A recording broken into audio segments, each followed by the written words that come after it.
I had spent years perfecting the role. The devoted wife, the understanding partner, the woman who knew when to push and when to step back.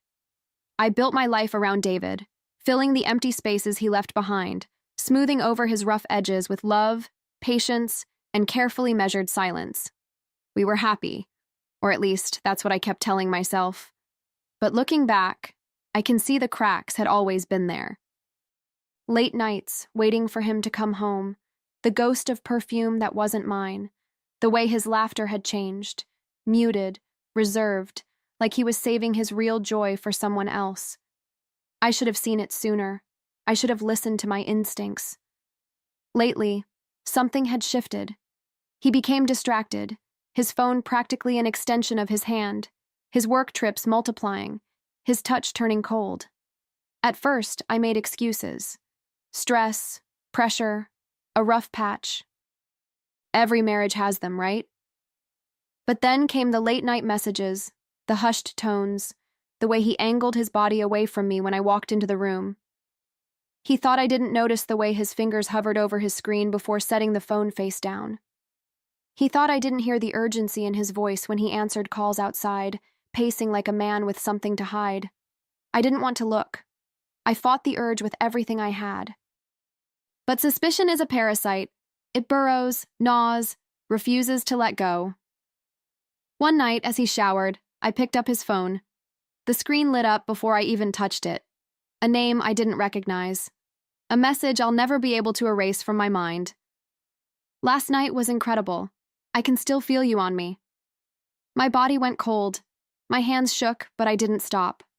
I unlocked his phone and scrolled. And there it was. Proof. Lines and lines of messages, photos, stolen moments captured in secrecy. Reservations at hotels I had never stepped foot in. Dinners meant for two. Words of passion he had never spoken to me. I should have cried. I should have screamed. But something inside me shifted, hardening like stone. The woman I had been, the devoted, trusting wife, ceased to exist in that moment, and in her place, someone new was born. I don't remember setting the phone down. I don't remember breathing. My hands felt weightless, detached from my body, as if I were watching someone else hold the evidence of my own humiliation. The messages blurred together. I miss you already. Can't wait to feel you again. She has no idea. I wanted to scream. I wanted to rip the walls apart, smash the glass, tear the sheets off our bed, and set them on fire. But I didn't. Instead, I inhaled, exhaled, slowly, steadily. I had always imagined that betrayal would break me, that if this moment ever came, I would collapse under the weight of it. But standing there, in the dim glow of our bedroom, something inside me crystallized. I wasn't going to cry. I wasn't going to beg or plead for the truth I already knew. No, I was going to give David exactly what he deserved, and I was going to do it in a way he would never forget. The sound of the water stopped. The pipes groaned as the shower turned off, and I heard the curtain slide back, the rustling of a towel. My heart didn't race. My hands didn't tremble. I was already somewhere else, in a future where he would suffer as much as I had suffered in that moment. I placed the phone back where I found it, perfectly aligned, as if my hands had never touched it. Then, I turned off the bedside lamp and lay down, my back to the bathroom door. The mattress dipped as he crawled into bed beside me, his damp skin radiating warmth. He pressed a kiss to my shoulder, the way he always did before falling asleep. I didn't move. I didn't react. I simply stared into the darkness and smiled. The next morning, I moved through our routine like nothing had changed. I brewed his coffee just the way he liked it. Strong, a splash of cream, no sugar.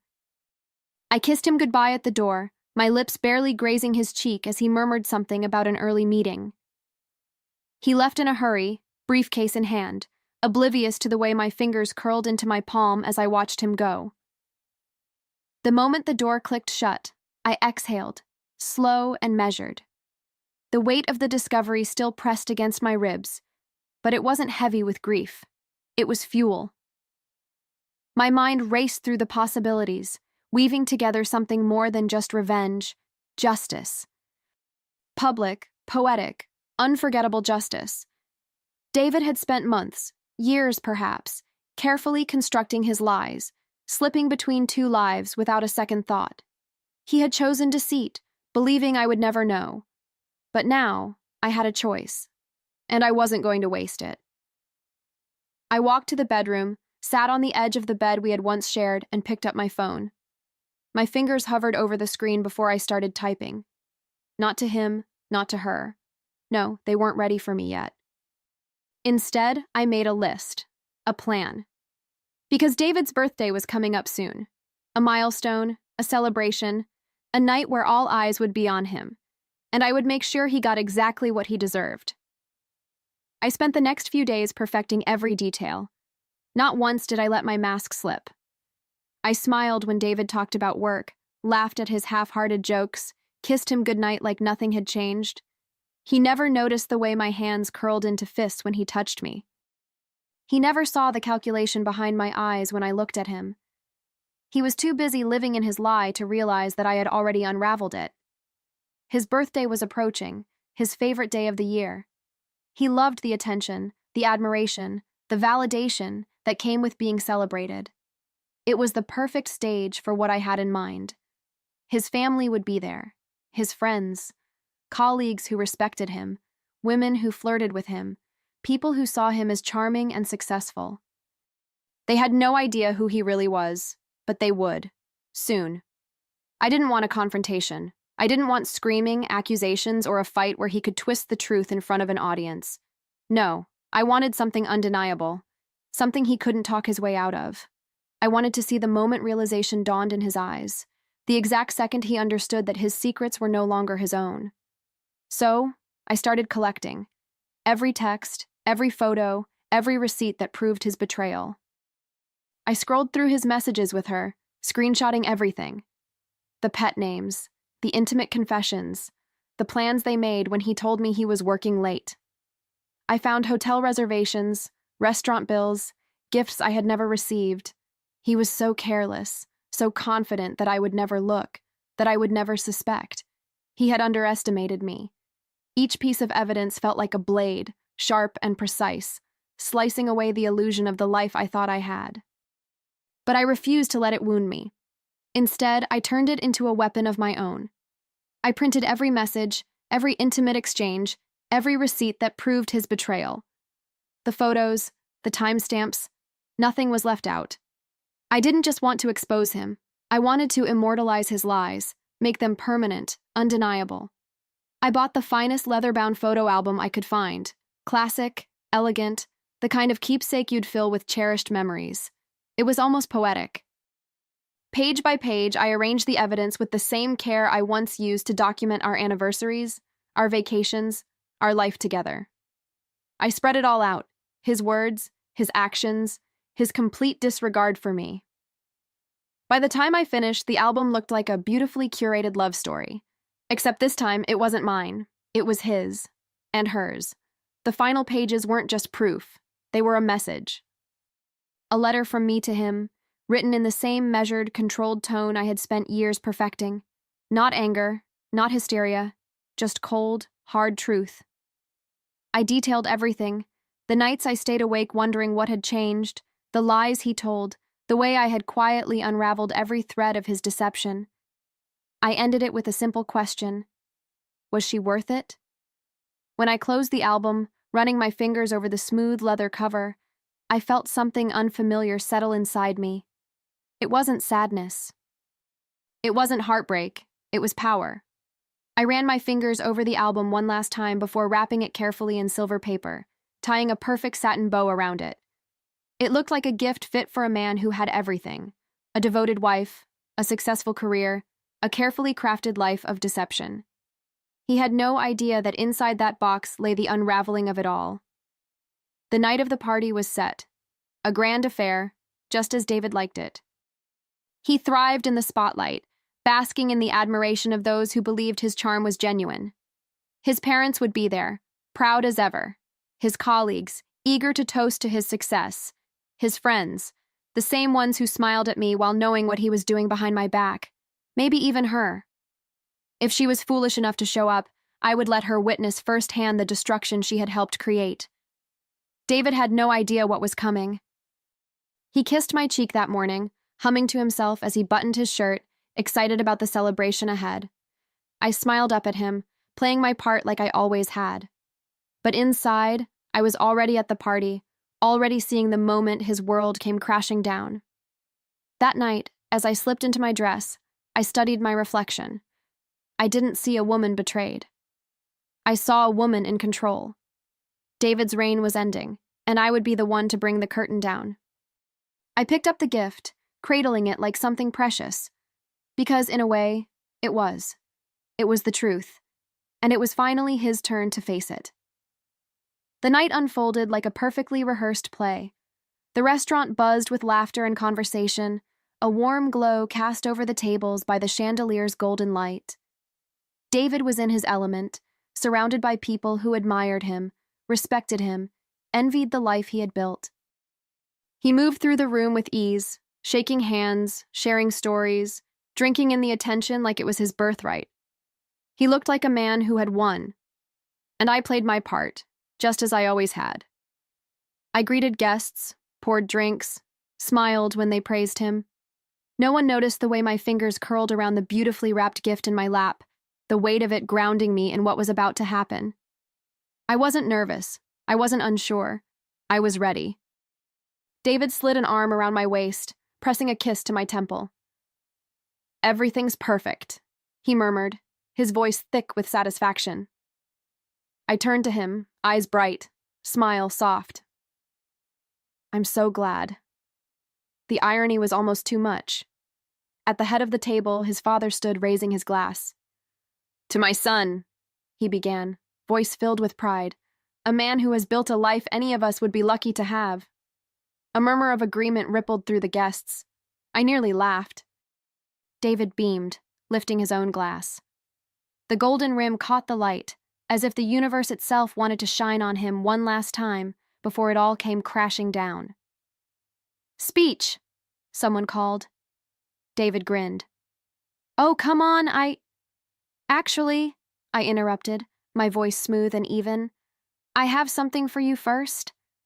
I reached for the gift and placed it in front of him, watching as his fingers ran over the silver paper, his smile widening. "I wanted to give you something special," I said, my tone warm, affectionate.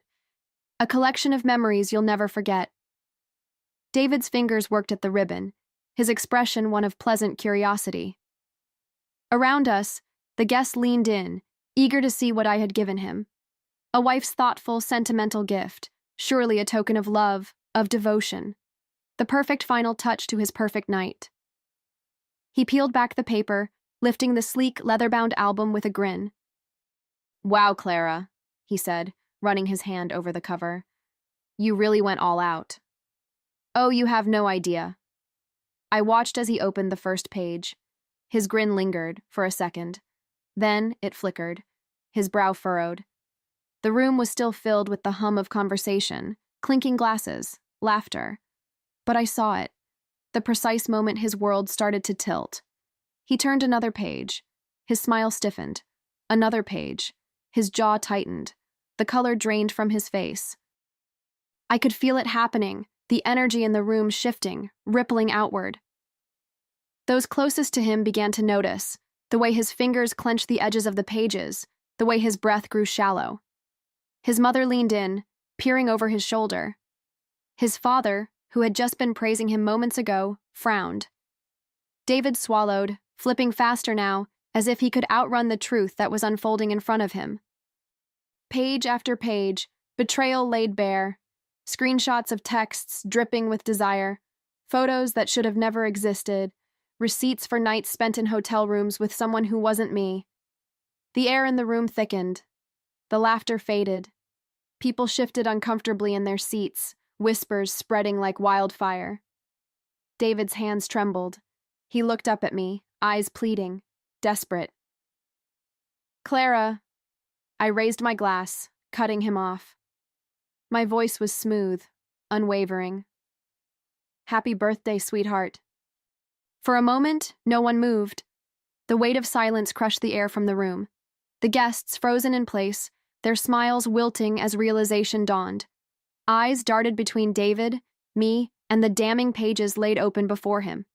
His fingers gripped the album so tightly his knuckles turned white, but he didn't turn another page. He couldn't. The damage was done. His mother gasped, her hand flying to her mouth. His father's face darkened, the kind of disappointment that no words could express.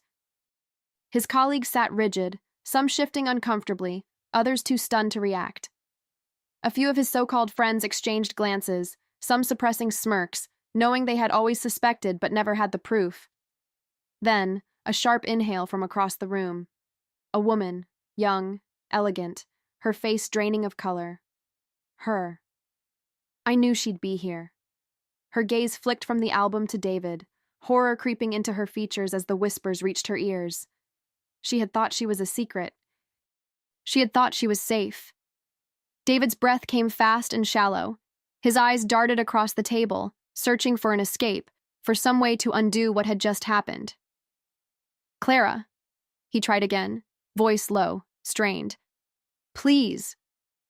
I took a slow sip of my wine, savoring the moment. Then, I set my glass down and tilted my head slightly. I just wanted you to have something to remember this night by, I said, voice calm, almost sweet. David's hand slammed the album shut, as if that could erase what everyone had already seen. His chest rose and fell rapidly, panic and fury swirling beneath his carefully crafted mask. But there was nothing left to save. Not here. Not now. I stood, smoothing the fabric of my dress, and let my gaze sweep across the room, locking eyes with each guest, letting them sit with what they had just witnessed. Then finally, I turned back to David. Enjoy the rest of your party, I said softly before walking away. I didn't need to look back. I had already won. I didn't need to see his face to know what came next. The stunned silence, the sharp intake of breath from guests who had just realized they weren't here for a celebration, they were here for a reckoning. My heels clicked against the polished floor as I walked away, my heartbeat steady, my breath even. Behind me, David stammered, his voice desperate, clawing at an explanation that didn't exist. Wait! Clara? This isn't... He tripped over his words, flipping through excuses like a man drowning, searching for something, anything, to keep him afloat. But there was nothing left to hold on to. His mother was the first to break the silence. David! Her voice was sharp, cutting through the tension like a blade. Tell me this isn't true. A pause. A heavy, suffocating pause. And then, his father, the weight of disgrace laced in every syllable. Jesus Christ, David. I didn't slow down, but I could feel it happening behind me, the unraveling. The heat of humiliation creeping up his neck, the eyes boring into him, the whispers spreading like wildfire. His friends shifting uncomfortably, some looking away, some openly watching the train wreck unfold. His colleagues no doubt recalculating every interaction they'd ever had with him, wondering if they'd seen the signs. And her. I hoped she felt it, the same burning shame now coursing through him. I hoped she realized she had been nothing more than a cheap indulgence, a distraction he'd never intended to get caught for. David's voice cracked. I can explain. But no one wanted to hear it. I reached the exit, but I didn't leave. Not yet. I wanted to hear it. The unraveling. The moment David understood there was no salvaging this. Explain? His mother's voice cut through the murmurs. What exactly can you explain, David? We saw it. It's right there. Page after page of your... She choked on the word, disgust thick in her tone. Your affair. David's breath hitched. He was scrambling, choking on the weight of his own downfall. It's complicated. Oh, it is? His father's voice, cold and clipped, sent another wave of silence across the table. So, the dinner receipts, the hotel stays, the explicit messages, that's complicated? Tell me, son, which part was complicated? The lying? The cheating? The part where your wife found out and exposed you in front of everyone? I turned slightly, just enough to see the way David's face had gone pale, his body rigid as if bracing for a blow. His hands clenched into fists at his sides, not out of anger. No, this was panic. This was the moment he realized there was no escape. Somewhere across the room, a chair scraped against the floor. A sharp gasp. Her. She had stood up, her face flushed with shame. Maybe she had thought he'd stand by her. Maybe she had believed in the fantasy that their affair was something special, something worth all of this. But as the eyes turned toward her, she shrank. Unbelievable, one of his friends muttered. Someone else scoffed. David tried again, his voice hoarse. Clara, please! I met his eyes from across the room. His desperation was palpable, clinging to the air like a dying breath. But I didn't speak. I just smiled. And then I walked out. The night air wrapped around me as I stepped outside, cool and crisp, a stark contrast to the suffocating heat of that room. The moment I crossed the threshold, it was done. I had no reason to look back, but still, I lingered. Through the large windows, I caught a glimpse of the chaos unraveling inside. David stood frozen, gripping the album like it was a lifeline, but no one was rushing to save him. His mother had turned away, shaking her head in disgust. His father sat stiffly, arms crossed, expression unreadable but heavy with disappointment. His colleagues whispered amongst themselves, calculating what this meant, how this scandal would ripple through his reputation. And her, the woman who had once been nothing but a shadow in my marriage, stood off to the side, arms wrapped around herself, shrinking beneath the weight of exposure. I exhaled, slow and controlled, feeling something settle deep in my chest. It wasn't just relief. It wasn't even triumph. It was closure. My phone buzzed in my clutch. A message. Not from David. He wouldn't dare. Not yet. Instead, it was from a friend who had stayed behind. He's trying to say you made it all up. But no one's buying it. I let out a quiet laugh, shaking my head. Of course he was. Men like David never took accountability. They lied, twisted, manipulated, right up until the moment they had nothing left to hold on to. The valet pulled my car around, and as I slid into the driver's seat, I took one last glance at the party that wasn't a party anymore. The birthday that had turned into a funeral for the life David thought he could keep. I had given him exactly what he deserved, and I was done. As I pulled onto the road, leaving the wreckage behind, I allowed myself to do something I hadn't done in a long time. I smiled. The morning after felt different, lighter. The air in the house didn't press against my skin the way it used to. The silence wasn't suffocating. It was peaceful. I stretched out in bed, letting the crisp sheets cool my skin, and for the first time in years, I didn't wake up wondering where David was, what excuse he would feed me, what lie I'd have to pretend not to notice. He hadn't come home. I knew he wouldn't. He was probably too busy trying to do damage control, grasping at whatever shreds of dignity he thought he had left. Maybe he was calling his friends, begging for support, only to hear hesitant voices on the other end. Maybe he had gone to his parents, looking for sympathy, only to find their disappointment unwavering. Maybe he had gone to her, expecting comfort, only to realize she wanted nothing to do with him now that his secret was out in the open. I didn't care. I took my time getting out of bed, making myself coffee, watching the sun spill through the windows. There was no rush anymore, no reason to wait for an apology that would never come. I had won, and I had no intention of looking back. By midday, the fallout had already begun. My phone buzzed relentlessly. Messages from mutual friends, whispered updates from those who had been at the party. Some expressed shock, others admiration. A few, the ones who had likely known all along but said nothing, offered weak apologies as if their silence hadn't made them complicit.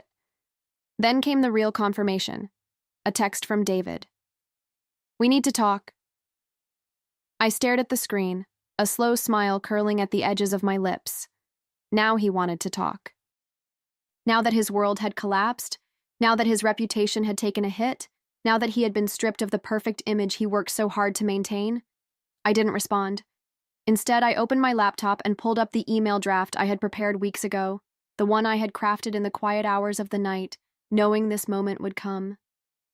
The subject line was simple: petition for divorce. The attachments, the evidence. Not for drama, not for revenge, just to ensure there would be no arguments, no negotiations. He had given me every reason to walk away with everything, and I would. With a steady hand, I hit send. The moment I pressed send, an overwhelming sense of finality settled over me. Not sadness, not regret, just certainty. It was done. The legal process would take time, but emotionally, mentally, I had already left. I stepped outside, letting the sun warm my skin, inhaling deeply as if breathing for the first time in years. The air smelled different, cleaner, freer. My world had shifted overnight, and for once I wasn't afraid of the unknown. I welcomed it. My phone buzzed again, but I ignored it. Whether it was David's desperate follow-up, his attempt to twist the narrative, or the inevitable flood of questions from people who suddenly found my life very interesting, I didn't care. I was done explaining. Instead, I focused on what came next. Maybe I'd take a trip. Somewhere far away, where I could wake up in a hotel room that didn't hold memories of him. Maybe I'd start fresh, build a life that was mine, and only mine. Or maybe, just maybe, I'd allow myself to stop planning and simply live. For the first time in a long time, I had choices, and that was the sweetest victory of all.